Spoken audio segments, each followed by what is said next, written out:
Hi, I've just been told I've got 40 minutes. Slightly different perception for me when I hear 40 minutes. I think only 40 minutes. I'm one of those people that I have to have a brake switch and they go, stop. I was at a World Convention and in Atlanta and they went, can you finish in 5? And I thought, I've got so much to say. And I remember at my first ever meeting, and I said to this guy who was going to sponsor me, I've got so much to tell you. But he said, we really don't want or need to hear it. Right, slap. You have nothing that we want. There is not one thing, your deportment, you smell, that's why people are giving you the space, here's some soap. So, I agree that spiritual is practical. He said, when was the last time you washed? I said, I've forgotten. And I used to wear aftershave, and if I'd run out of alcohol, I'd drink it. Apparently that's quite dangerous. And the newcomer said, did you have choice? I went, well, no. Real alcoholics don't have choice. People who heavy drink might think, oh, that's really expensive aftershave. Whereas I just thought, I've run out of alcohol, I need a drink. So I looked at it and it says 17% alcohol. So I drank it and I smelled great all day. I want to thank the committee for putting it on. I think the biggest amount of people I've ever spoke to is 3,500. And of course, it's much more difficult to talk to 3 people. And it is really difficult to talk to your sponsor and tell him the truth. I remember the first 5 years were quite difficult. And then when I got to 10, I remember that the first 10 years were a little tricky. And as I came up to my second decade, I realized when they say open, honest and willing, they really mean honest all the time. Not just when it's convenient, but all the time, in all our affairs. I also want to thank Simon, who may or may not have been the chief arbiter of getting me here. And he was really welcoming me. And I said, I'm outside the church. He went, no, it's round the corner. Sorry about the poster. And that's very Cocaine Anonymous. They show you a poster of a church, but it's not in the church, it's in. So I'm standing outside the church, you see, because I know how to follow instructions.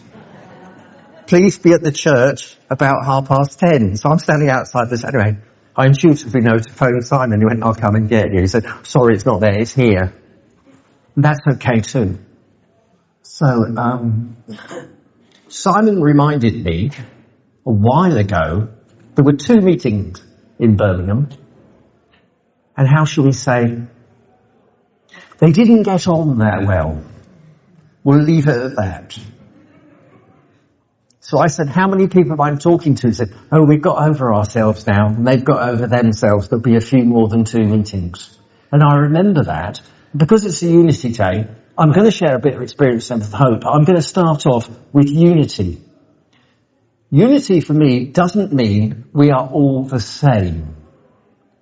It means, it doesn't matter who you are, you're welcome. But we're hopefully walking the right way. I love newcomers. Nicholas, I'm on the spiritual path. And my question is, yes, but which way are you heading? My version is different from their version. That's okay. I don't have to tell them my version unless requested. I was talking to someone earlier. I do that. I don't know if you've noticed. I sit where that man in the red t-shirt is at the back. I sat there for 2.5 hours because I'm sober. 41 people came and said hello to me. You see, I'm old and I can't be walking around looking for people. So I just stay there.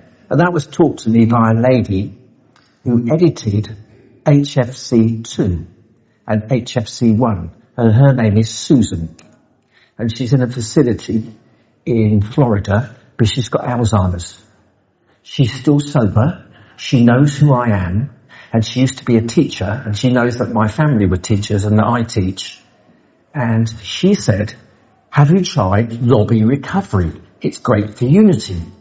I said, what the hell's lobby recovery? He said, well, we go to the lobby in an expensive hotel and we order tea and cakes. And then when people walk by, we invite them to sit down.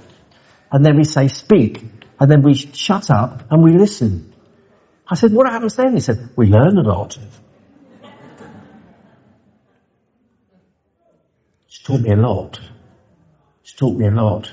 My friend Jackie, who died, she was the first person from Europe who became trustee.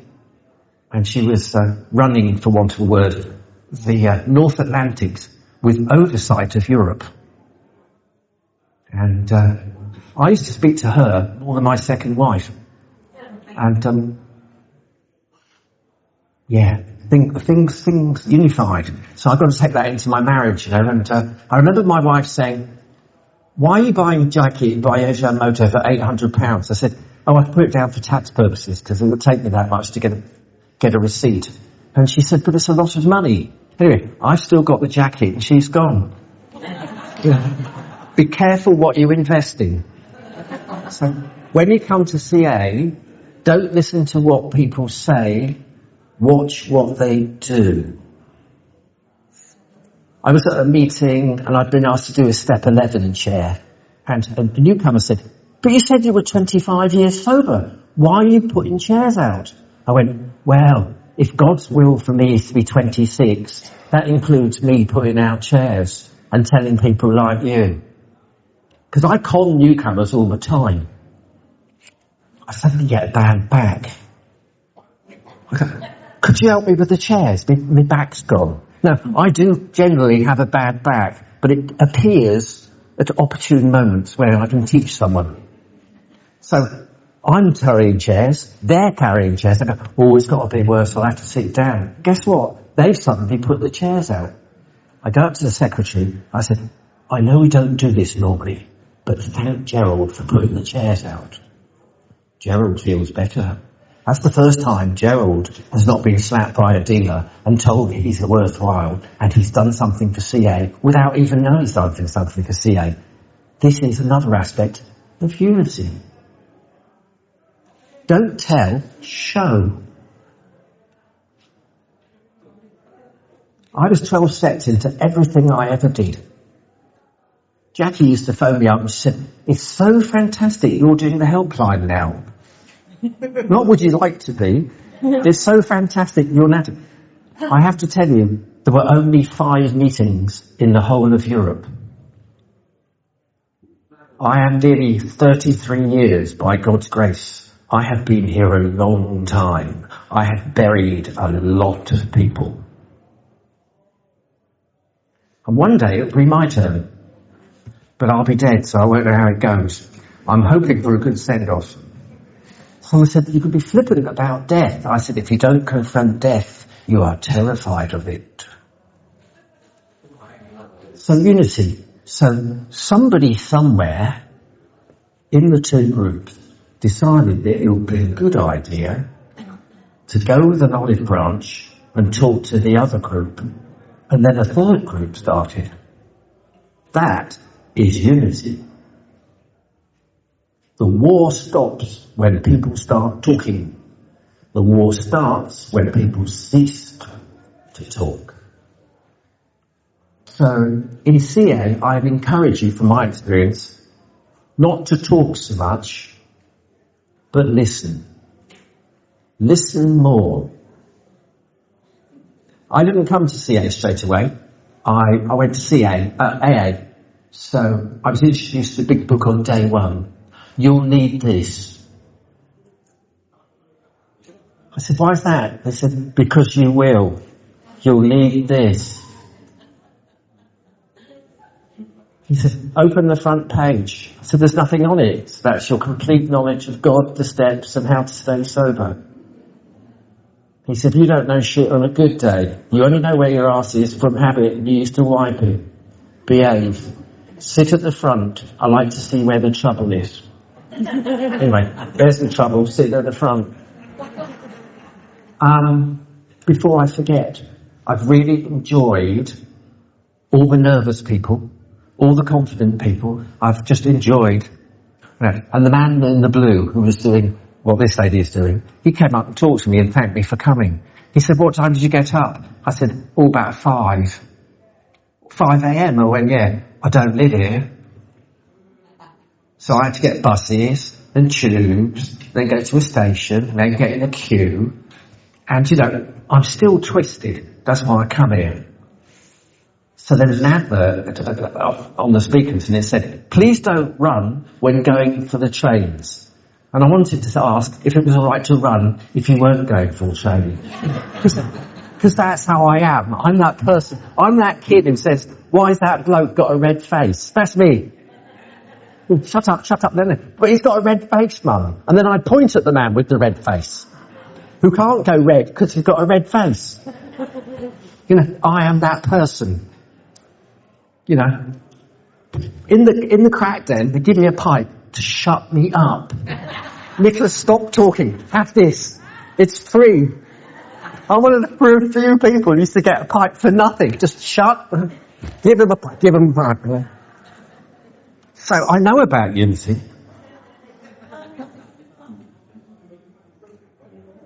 The common solution.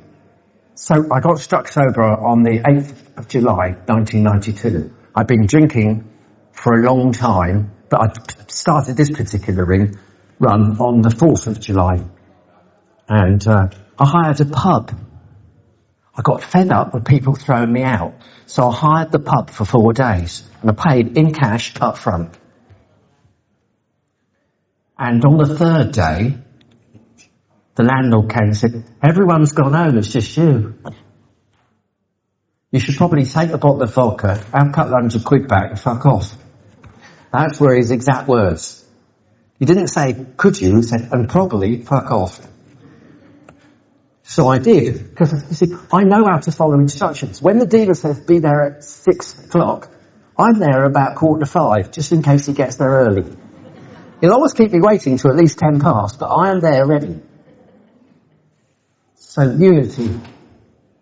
I heard the man say that his sponsor said he had to phone at 6 o'clock or he would be abused by his sponsor. That's what I heard. Right, if you don't do exactly what I tell you, you're going to die and I'm not going to answer the phone because you're useless. Even though you can't do this and you can't do that. And there's a lot of finger pointing going on, and that's when I used to be called Mr. Harsh. I've stopped that.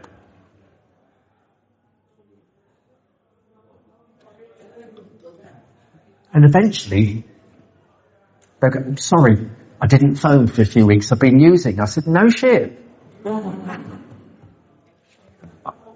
The unity thing. I go to my home group,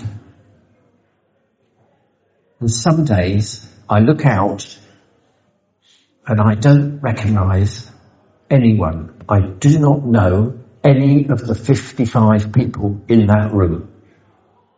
And I think, where are all my mates? And then I remember the instruction at my first ever meeting. Take everyone's phone number, ring them once a year and see how many people answer. Out of the 55 people, 4. And I'm one of the 4. The chances are not good. You may be smiling here today, drinking our tea, eating our bananas, looking at our girls, and next year you might not be here. I can't tell you if you'll be here. And when that 5-year-old irritating stepson says, God knows, he's spot on. Because only God knows. But what I do is I turn up in case they come back. But after about 6 months, I start to forget their names. And I remember the names of the new people. And I meet people frequently and they say, oh, hello, I remember you from Brighton in 1994. Oh, that's fantastic. You must be 28 years sober. Oh, I'm just back 3 hours. And then they wonder why I can't remember their name, because I haven't seen them for 28 years. Me coming through that door says, I still need help. And I am here to help you all at the same time. It's the things that unify us, you know. Can I listen to someone who's going on? Jackie taught me this lovely lesson, and then I'm going to share my experience with Strength and Hope. She said, Derek's coming. You know, Derek talks shit. Watch this. Hello, Jackie. Hello, Nicholas. I've got something really important. Jackie says, would you like some tea, Derek? He said, yeah, bring it on. He said, would you like some tea, Derek? Anyway, Susan, I'm in Florida, taught her this trick. She said, sit down. We'll get you some tea. Have a cake. I said, right, Derek. Just 1 second. Drinks the tea. Nicholas, would you like a cake and some tea? We have a cup of tea. Derek is fitting. He says, well, Derek, so what's the problem? And Derek goes off like a bloody steam train. And he this, and she said that, and I'm going to fucking go this. Well, Derek, that sounds very interesting. I just need a bit more tea. Do tell me some more, Derek. Anyway, Derek keeps going for about another 2 minutes, and then he runs out of steam. Because Derek is about 5 days sober, and as I say, Josh remembers where his bottom is. And he said, Jackie says, Nicholas, didn't we have an important meeting to go to? And I thought, what important? Oh yes, Jackie. And we stand up and go, that's fantastic, Derek. I'm sure it'll all work out well, and shake Derek's hand. 3 months later, I'm in a meeting. I'm at the back at my normal place. Derek's at the front. Hello, my name's Derek. I met the trustee, and I met the new trustee, Nicholas. They were fantastic. They bought me a cup of tea.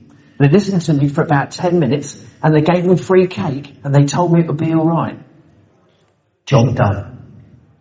Job done. Derek doesn't need to have the answers. Derek needs to be listened to. Derek needs to be heard. There is great power in giving someone power. To keep it, literally, give it to them. Give them the power to speak, not to be stopped, to be heard. It will empower them for life. My first ever meeting, I wasn't sure about these alcoholics, but I thought it might work out. I'd been in a coma, I'd lost most of my teeth, I'd lost 2.5 pints of blood.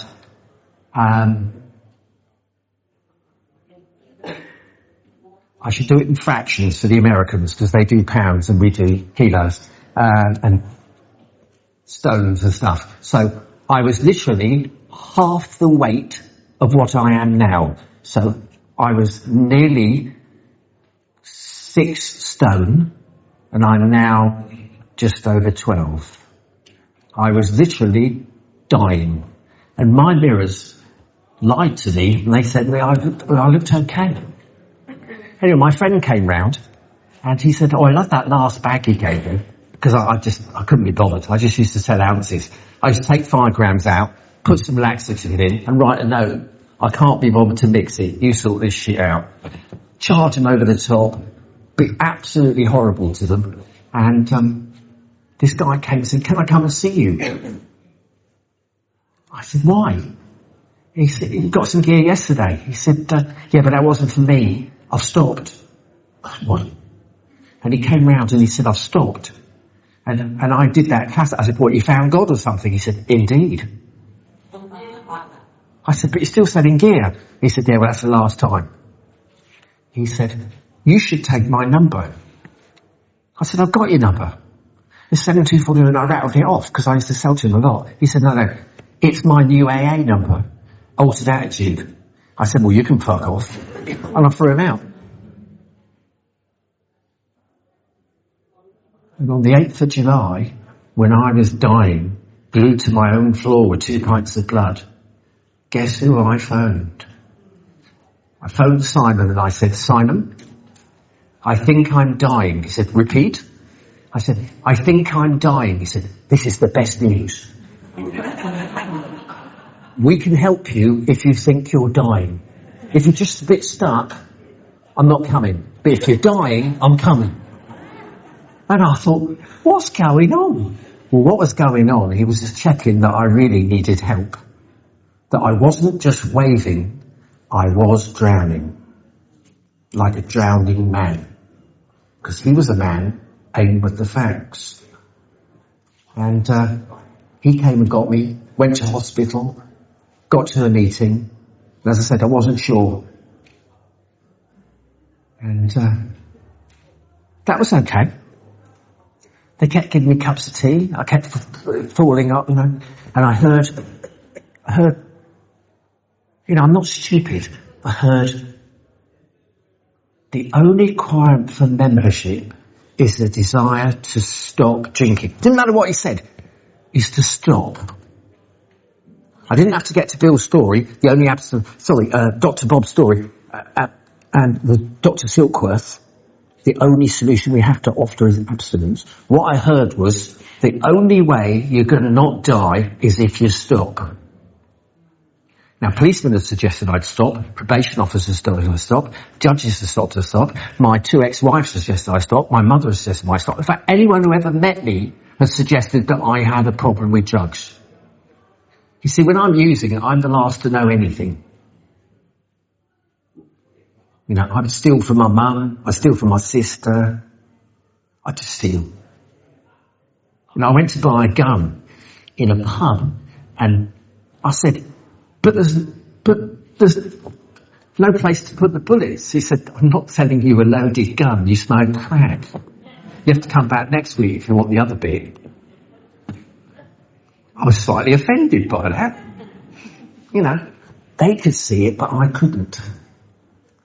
So when this reading came, this is the fellowship of men and women, people, as it's now called, the only requirement is the desire to stop drinking. We are not alive with any sect, denomination, political. I thought, I like this. You can call them all slags. It doesn't matter, as long as you've got a desire to stop drinking. So I stood up and said, my name's Dick and Alcoholic, and I'm a drug addict, and I don't know what the fuck's going on. And everyone clapped. They've never clapped in a crack house, ever. Went, shut up or leave. But they clapped and they went, keep coming back. And this old lady said, it's all right, sit down. She said, we're going to pass the plate now for the new people. I thought, that's me. They're going to help me. So I watched my money go around. And it was in Chelsea, so it was a big plastic and lots of coins, and my money came. Then my money went over my head and went that way. So I said, I'm the most important person. I'm new. I'm fucking new. I'm the only person that's new.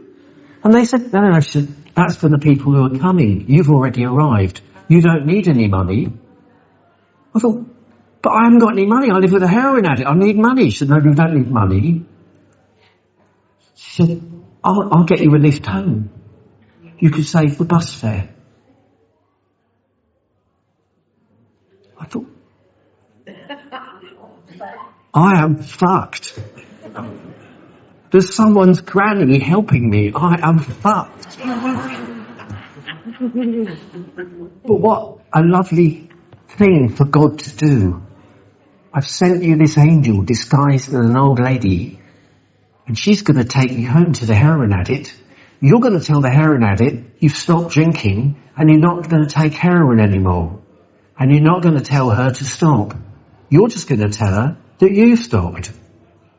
And I lived that woman 2 more years and I still stayed sober.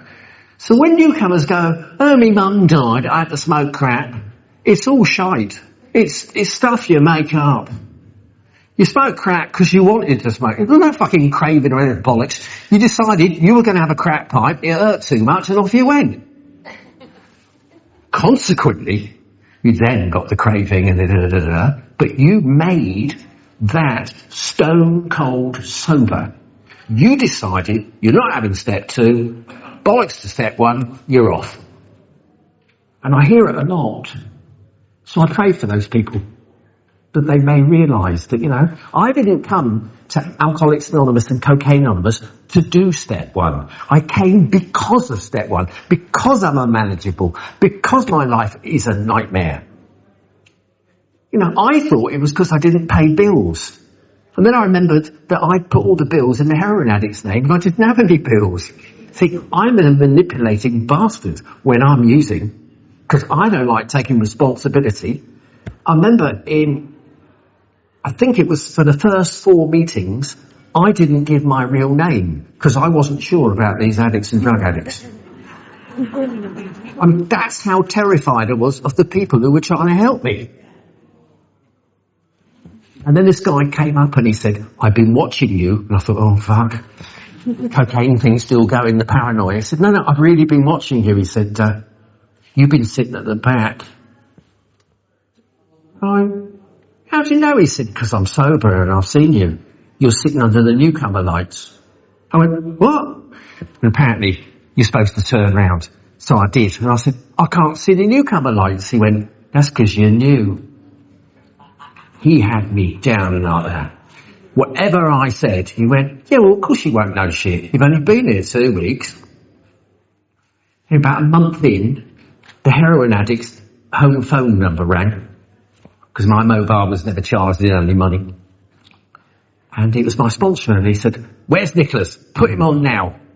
She said, I think it's your sponsor. He started slightly pissed. He was Glaswegian. He said, I'm at the meeting. We're at the meeting. It's 7:20. Where are you?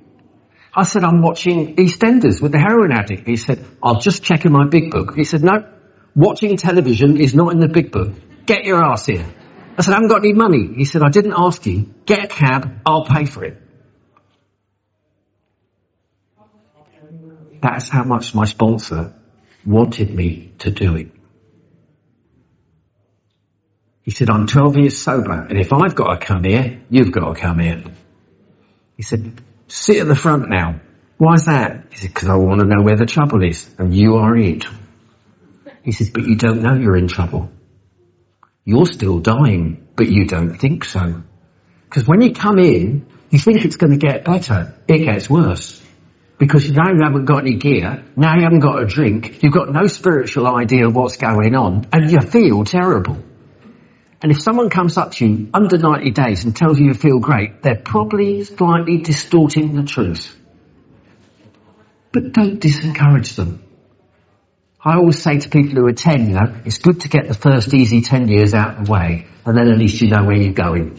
And they say, how can you say that? I said, because I'm over 30 years, and it's still shit occasionally. It's not, can I do this without a drink? It's, is this so bad that I might consider killing myself? Or consider killing the problem, There's a thing in AA, when I came I was homicidal and suicidal, and now it's just occasional fucker I want to kill. You lose that suicidal tendencies. You get some esteem by doing esteemable things, And pitching a little bit more of unity. I began to make friends because I did stuff with people. You always go in twos places, I remember I was about 6 years. Oh, by the way, I'm not really going to talk about using. I did, and now I don't.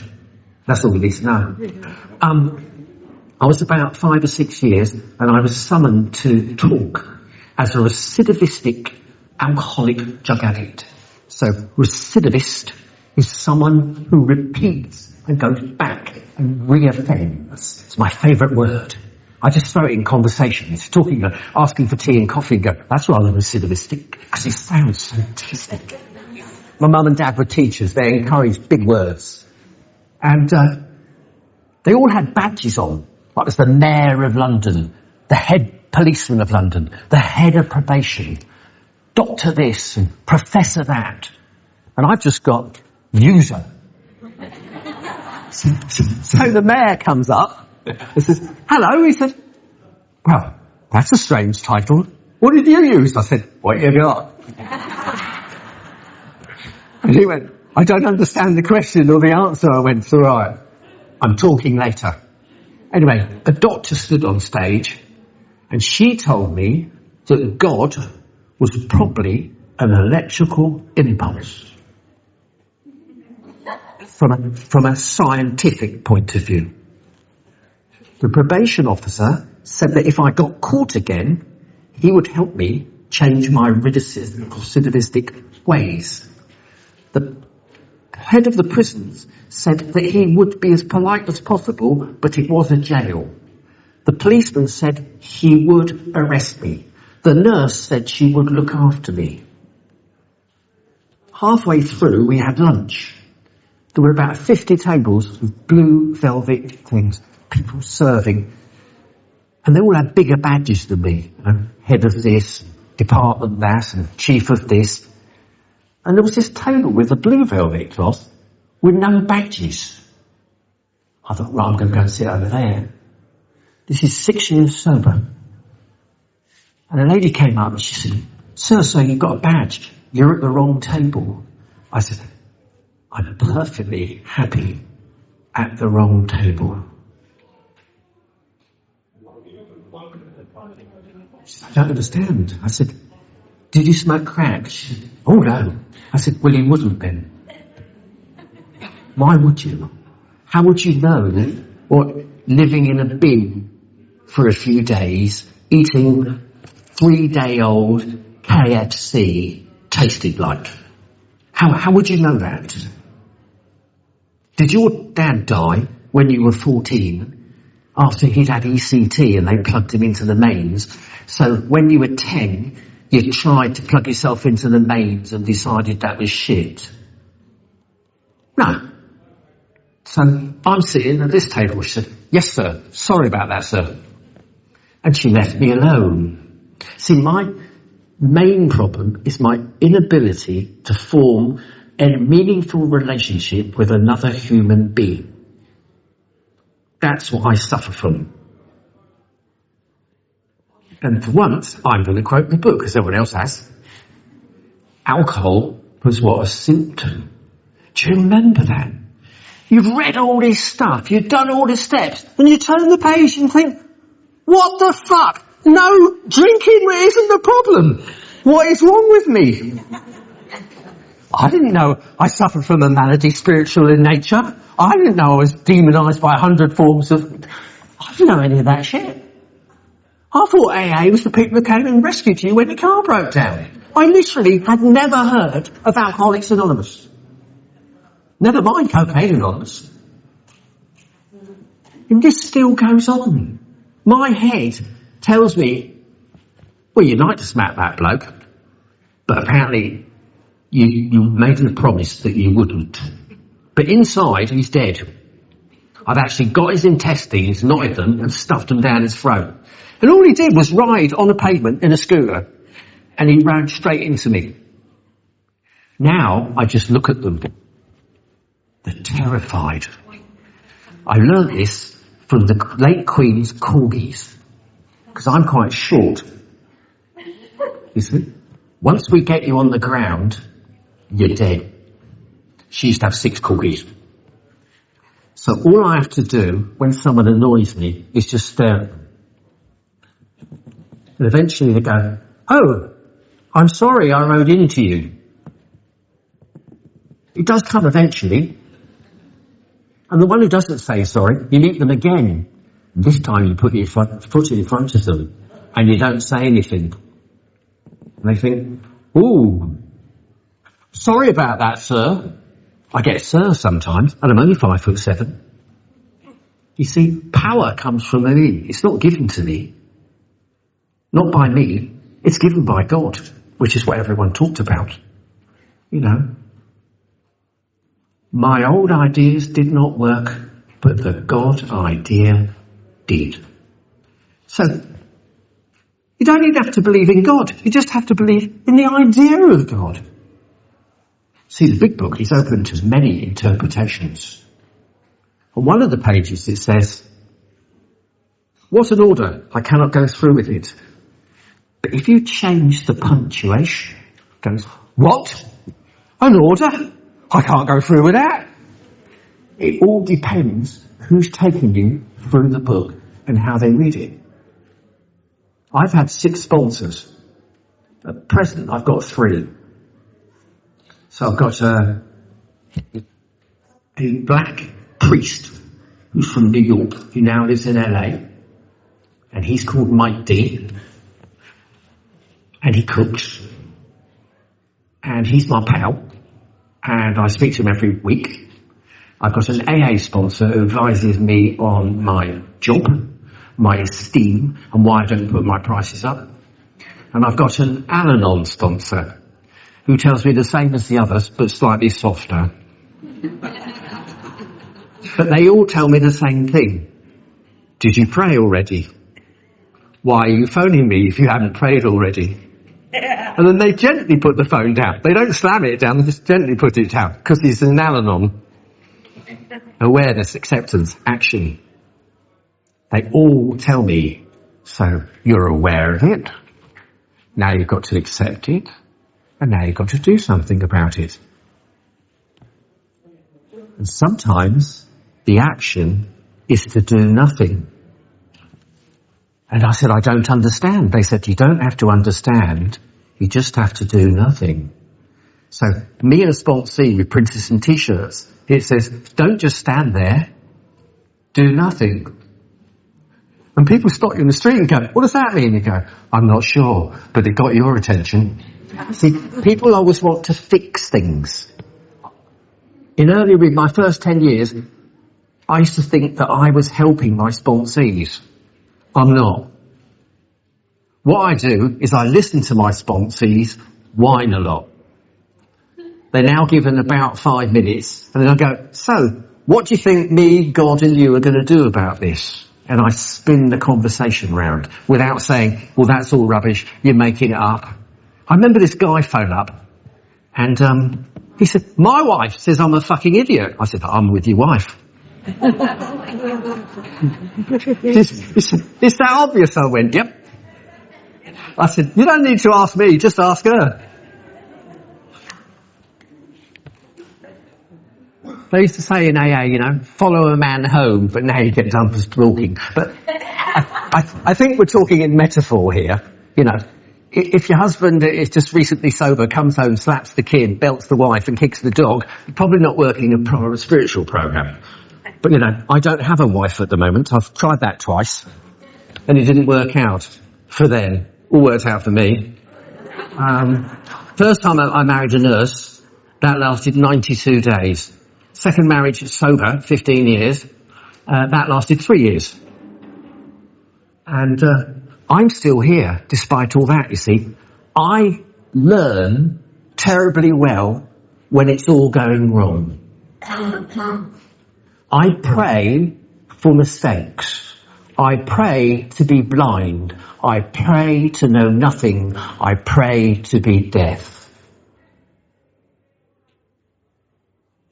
Then God can open my ears. He can shut my mouth. He can practice via me, sorry, I don't know. Now there's a thing for a cocaine addict. Sorry, I don't know. Black belt. I'm not sure. I'll get back to you later. Because newcomers don't know these phrases. So when anyone's talking like that, they're talking down to you. What they're talking is with love. See, I haven't got the answer. God has the answer. I haven't got the answer. I can only tell you what I've done. I have begged. I have pleaded. And God heard my prayers. And he answered them, which is why I'm here. Later recovery, whatever that means. 10 years ago, my partner had serious mental problems. She was locked up. She nearly burnt the house down. I cried a lot. I went and visited her, and I forgot to wear my badge. And a nurse came up and he said, Nicholas, put your badge on. Otherwise, someone else might think you're a patient, and you'll have to talk some to get out. Follow the instructions. I hear you go to AA. Check with your sponsor. Wear the badge. This is really useful, especially when you're going to prison, because they really won't let you out unless you wear your badge. Anyway, it took 6.5 weeks from the diagnosis to get her into a mental facility. I have to tell you, the 6.5 weeks were tricky. I would wake up in my bed with strange people asking for rice and peas at 2 o'clock because she told them I could cook. I'd never met any of these people. She came home with 50 roses to give to the poor. We had the head of the Metropolitan Police liaison around. Then he said, well, he said, young lady, I hear reports you've been reporting people to the police. He said, it's very good, he said. I've got an iPad video of you, and this is this lady, and she's looking for her grandmother, and they're from Somali. So she's not stalking you, she's just desperate to find her family. Oh, look, she's bumped into other people. And what I didn't know is this police officer's wife suffered from the same thing that my partner. God sent her along, and he said, well, Melody, he said, thank you for trying to help the police, he said. But one of us gets paid £158,000 a year and has a driver and a car, and that's me. So I wouldn't like to take their money if you were doing my job. And she said, oh, sorry about that. I'll let you look for the people. It showed such compassion. I started crying. Such compassion. Anyway, they tried to come and section her 4 times. And she'd walk past them and go, I know where you're from. You can fuck off unless I'm in my house. And she used to quote rights at them. Anyway, eventually we arrived at a decision, and they came at 3 a.m. in the morning. They say death comes at night. 2 policemen, 2 ambulances, 2 nurses, 2 social workers, a psychiatrist, a senior psychiatrist, deputy nurse, a trolley, 2 ambulances. And they came through the front door, all of them. So my partner got on the Apple Mac and started Googling the policemen's numbers to check they were real. By the way, she is 22 years stone cold sober at this point. So don't think it can't happen to you, because it might. And I prayed for an intuitive thought. So I turned the mains off, knowing that the Apple Mac wouldn't reboot. So I stopped her, but in a loving way. And she said, did you invite these people? I said, yes. But because I love and support you and you are my partner and I don't know what to do. And the doctor stepped forward and he said, I'm Dr. Faizi. And it was some sort of Iranian name. And she said, Dr. Crazy, is that me or you? And then she stopped and she said, shall I go with these people? It's probably best. Anyway, 6 months ago, they stopped her meds. And it happened again. But this time, I knew what to do, because I had experience. This is a metaphor for trying to find a sponsor. Find someone who knows what they're doing. Within 4 days, I had her back in another hospital, back on meds within a week. And this is God showing off. So she went to see her mother before it happened, and she'd been a bit strange, so we were keeping an eye on her, because apparently in the big book it says, we are not doctors, but I am sober. And she started to exhibit it, you know. Looks like a duck, it's got webbed feet, yellow feathers, cracks, red beak, probably a duck. So, you know, she was showing the same symptoms. Her mother put on a train at 8 o'clock. It was 11 o'clock when she should have been home at 9 o'clock. I phoned her mother and I said, did you put her on the train? She said, no. I said, I just dropped her at the station. I said, she might have got on the wrong train. She went, pardon? I said, she's not there. I said, no, she's not here. 2 o'clock a.m., I phoned the police. At 5 o'clock, the head of West Sussex Police phoned me. We have her. She was found face down in a puddle on a station 100 miles from London. So thank God for CCTV. And I managed to speak to the officers who found her. Believe it or not, one of them was called Derek. It wasn't the Derek who used to come to the CA. And I said, I'd like to thank you for being a policeman and finding my loved one. And he said, oh, that's all right, sir. That's what we do. He said, it was a bit tricky. We didn't know if we were going to get a dead body because I was looking at the screen for 10 minutes and we couldn't see any movement. We were prepared for the worst. I assume, he said, it was a bit difficult for you from 10 o'clock to 5. And he started asking me how I was. And I said, I have faced worse than this. I nearly died once myself, and good people helped me. And he said, that's good to know there's some people.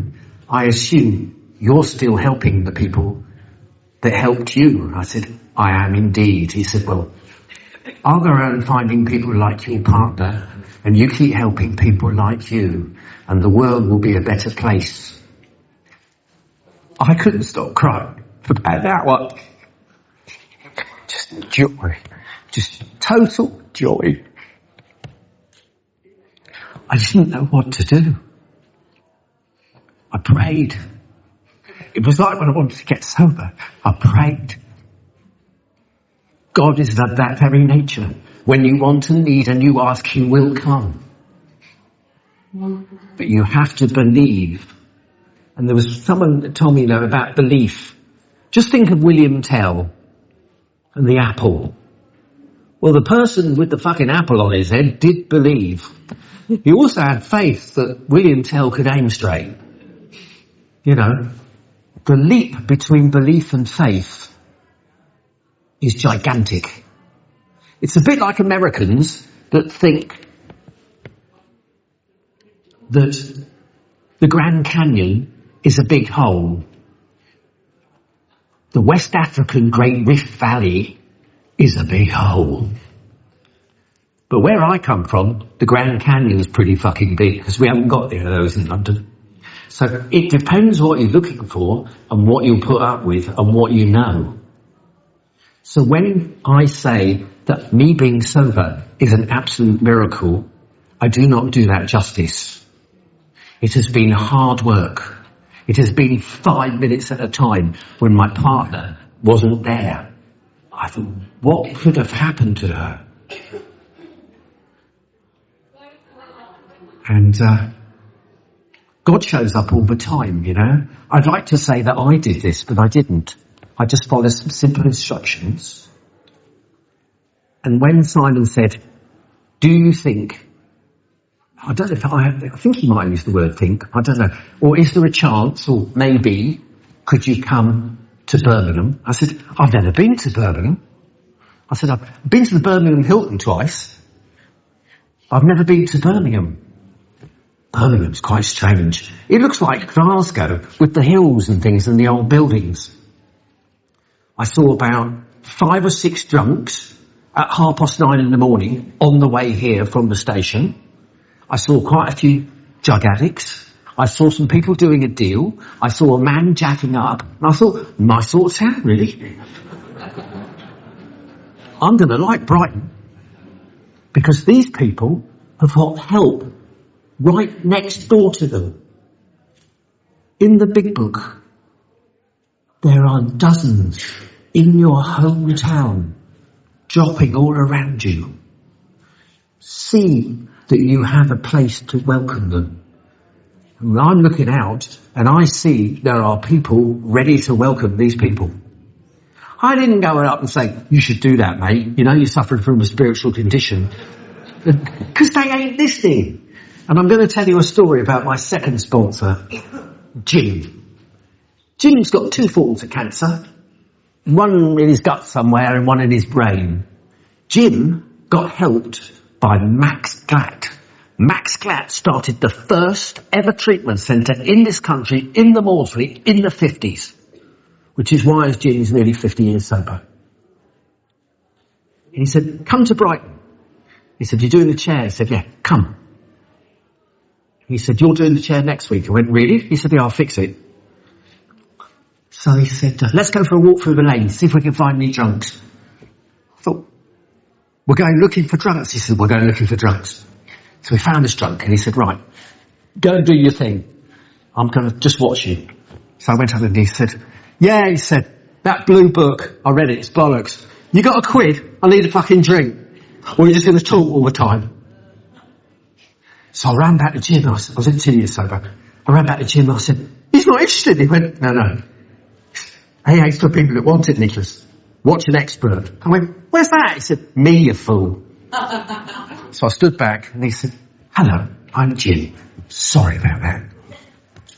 Just trying to give someone a lesson. He went, you're not another one of those fucking drunks. He said, yeah, I'm one of those fucking drunks. In fact, I'm going to take the swearing bit out. I'm just a drunk who doesn't drink. You look like you might need more than £1.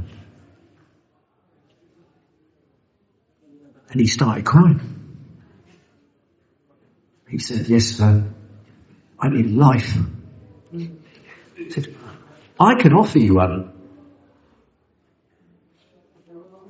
But today, your need and your want might not be in the same place. I thought, Jesus, he knows how to do this. He said, so I'm just going to give you £5 so you can get a drink. Because you look like you need a drink. And I have been in that place where you need a drink. And he had delirium tremens. I mean, he needed a drink. And as he gave him the £5, he discreetly put a where to find in his top pocket. And I said, you just gave him a where to find. He said, he now has all the information he needs. He knows I'm a drunk, you're a drunk, because I told him you're a drunk. I didn't tell him you were useless drunk. I told him you were a drunk. I said you were trying and you were learning about compassion, but struggling.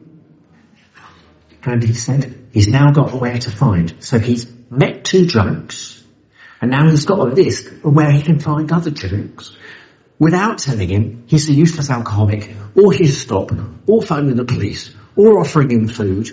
We just bought him a drink. I went, where's that in the big book? He went, you haven't been reading it enough, have you? We keep alcohol in this house to nurse through the newcomers. We also find candy is appropriate. I thought, oh right, those are instructions. I can eat as much fucking chocolate as I want, you know. I've got nearly diabetes now. I'm pre-diabetic. I've obviously taken that a bit too far, but you know, there are many ways to carry the message. And I'll finish with this.